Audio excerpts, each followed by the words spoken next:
The idea of the first film came from me working at home, trying to learn some new computer software. And that morning, Hugh, who was then a kitten at the time, had been jumping all over me, trying to wake me up for his breakfast. And I thought, what a brilliant idea for a story.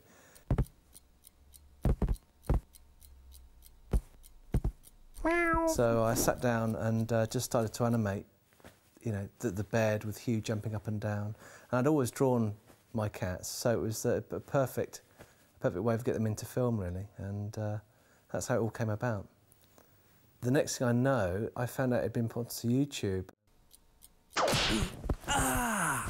And by the time I found out, it got like 3 million hits. I realised I had to give it a name, and I couldn't think of anything to call it. And everyone I worked with always called it, you know, my cat, Simon's cat. What are you going to do with Simon's cat? And so I thought, there you go, that's what I'll call it, Simon's cat.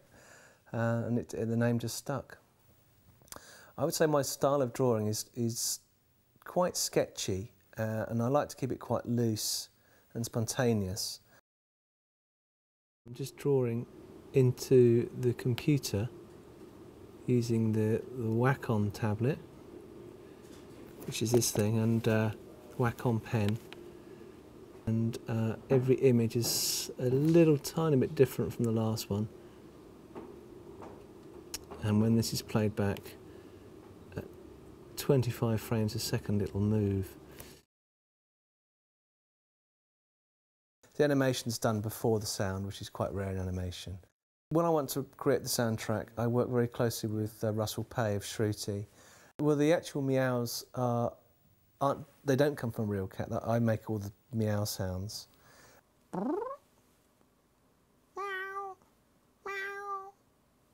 And which then he drops into sync on my animation. And then he does all the Foley, which is all the scratches and the bangs and the claw marks and everything. So he does that afterwards as well. So that's how we get the sound done. I think the best story idea has to come from real life, really. And that's what made the book so great, is because I could put a lot more information in there than, I mean, I've done 3 films, but basically all inside. But with the book, it allowed me to go outside into the garden, and his whole universe could just opened up. And I could bring in loads more characters to see that you haven't seen in the films. And it just fleshed it out and made it a lot more scope for his humour, really, and lots of other characters he can bounce off, and a lot more friends out there for him to meet. I had no idea it would become this huge phenomena that it's turned into. I feel very honoured that it has, you know, it's amazing. Hmm?